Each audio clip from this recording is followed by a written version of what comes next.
Right, and here we are. It is Monday, August 31st, 2020. And I'll tell you what, this is a Chamber of Commerce type of day. Beautiful weather, not much humidity at all, and right about in the 70s. Couldn't ask for more. And I remember when NFL Films is a great line. It says, yeah, I'd love it to be 70 degrees and sunny every day, but that's not football. Well, I guess that's not reality, right? And you got to face reality more than anything else right now, don't you? I mean, you got to look it in the face, but you know what you don't have to do, and you really shouldn't allow it, is to create any fear in your life. Remember we talked about that last week, false evidence appearing real. See, here's the key to what we're going to talk about this week. Real quick, we're not going to be here too long. You know, the old Henry VIII line, what he said to one of his wives, he said, one of his 7 wives, he says, I will not keep you too long. And I will not keep you too long. But let's keep focused on what we're talking about, which is positive thinking. Positive thinking. Picked up the book again. I think I talked about it a little earlier here. The book is called The Power of Positive Thinking. It's all upside down. You can't read it. But believe me, it's here. And it is here, and it's been here for a long time. And it's changed people's lives. Came out in 1952, which was a pattern, a movement, a thought process that kept building up steam. And finally, the writer, Norman Vincent Peale, he just had to write it. He had to put it in words. And when he put it in words, people gravitated towards it. Sold over 2 million copies already. And a hard copy, and who knows how many in the soft, like I have right here. It's just a tremendous book for what it is intended to do. It's intended to take people that have any sort of negative thoughts that are swimming around their head that's stopping them from being the best they can be, and allowing them to become their best and become their best. Isn't that what it comes down to? What magic, what ingredient can I come up with to make me be the best I can be? You know, I have a flashing sign on me. It says, tell me something good about me. Tell me how I could become something good. And this book basically lays down the foundation of how you could do it. Let's not forget, too, Napoleon Hill was out there, and he had a whole concept that revolutionized the way people approached becoming successful. You know, he called it Think and Grow Rich. That was Napoleon Hill's book. Napoleon Hill laid down the idea that if you think positive enough and you get those positive thoughts going, they could formulate great things in your life. Right in the beginning of The Power of Positive Thinking, a gentleman named Meminger, supposed to be a psychiatrist or whatever his background was, he said, you gotta understand that attitudes mean more than facts. Attitudes carry more weight and power than facts. Man, you think about that. That's almost like a negative thought, a kind of a Jedi mind trick. But when you consider it, it's true. If you go to do anything and you have a bad attitude about it, it don't matter how easy it is. It don't matter. If you have a bad attitude, you're not going to do it. If I told you got to do this, this, and this, and you say, that's stupid, I wouldn't even try that.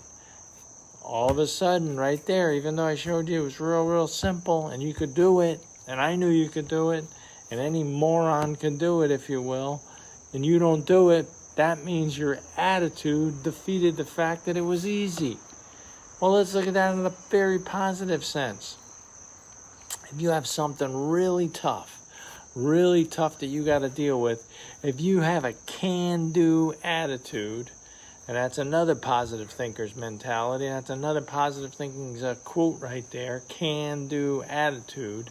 That's William Clement Stone, who founded a tremendous business at the age of 25 or whatever it was, after working for 10 years on his own, do the best he could just to make money so he can open up a business with that type of can-do attitude. If you have a can-do attitude about anything, no matter what it is, the facts don't matter. The facts don't matter. There's been so many situations where people say, wow, I don't know how you could possibly do it. Here's a way you can look at this too. Power of positive thinking. Here's the story. kid, 2 kids, 3 kids, 5 kids, whatever amount of kids, okay, more than one, playing on a lake. All of a sudden, they're playing they're playing on a frozen pond, all right? Let's just make the story clear. And it has ice on it, okay? And they're playing on the ice. And one of the kids goes through and on the bottom of the ice, and he can't get out. He's in the water now. The ice gave out, and he's in the water. 3 or 4 of the kids are standing around saying, "Oh my God, what are we gonna do? What are we gonna do? What are we gonna do?"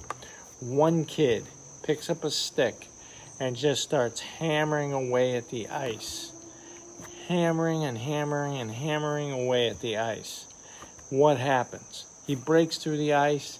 He grabs hold of the kid that fell into the water. He grabs his hand and pulls him out and gets him onto the shore and gets him onto land, away from the pond and away from the ice. One kid runs home screaming, yelling, "So-and-so broke through the ice. He's drowning, he's drowning, he's drowning." The adults show up, okay? The adults now show up. And they're all standing around. They're trying to figure out how this one little kid had the strength to, number 1, smash through the ice, and number 2, was able to do it with that stick that he had in his hand. They're all scratching their head. They're like, how can this possibly be? How can this one little kid smash through that ice with that little stick and save his friend? They're all perplexed. And this one old man who was standing in the corner, he didn't say anything. And all of a sudden, he couldn't take it anymore. He walked up to all the adults. When they started trying to explain what happened, the old man just said, "You know why he was able to do that?" And they all said, "No, what? How did he do it?" "Because you adults weren't around to tell him he couldn't do it." Think about that. Think about the power of that. Facts. There you go. What's more powerful than facts? Attitude. What was that little kid's attitude? Can do. I have to do it. No doubt about it. I gotta do it. I gotta save my friend. Everyone else is gone or whatever. There's no adults in the room, nobody around. I gotta do it. Well, what happens when all the adults leave the room and you gotta do it? If you got a can-do attitude, you can do it. The power of positive thinking made that so. The little kid was so young, he didn't even realize what he was doing. He just had a steadfast attitude and a steadfast belief, and he hung faith on it, and he said, "I could do it. I'm going to do it. I'm going to get my friend out of this water. He's not going to die." What's your attitude? How hard do you believe? How much do you believe? How hard have you been trying? You know, here's another thing that's happening right now in society. It really drives me kind of nuts. And this falls all the way back to a book written in 1952. There's no excuses. We don't owe each other excuses, and we shouldn't take excuses. No, thank you. Don't want any. Anyone that thinks that they're losing because of some excuse, grow up. You know, like they say, MTFU. Man the F up, right? You got to grow up. You know, you got to be a little tougher than that to accept an excuse. Think about all the people that have done things much more than you ever did with a lot less. What's their excuse? What's their excuse for beating you? Well, you know, it didn't work out. No. You're supposed to win no matter what. If you play a sport, at the end of the game, no one's going to listen. No one's going to listen to a stupid losing manager or coach or whatever and say, "Well, you know, we would have won if Jim didn't hurt his leg." Who the heck wants to hear that? Well, who wants to hear you complain about excuses? Well, you know, we're a certain group of people. We really don't get what we... No. Everyone has a chance. The little kid, it didn't matter what color that kid was that fell into the ice. It didn't matter who he believed in or what it was. The kid got pulled out of the ice because one little kid wouldn't take no for an answer. We can't give each other excuses. We owe it to each one of us one thing, to challenge us to be our best, no matter what's happening.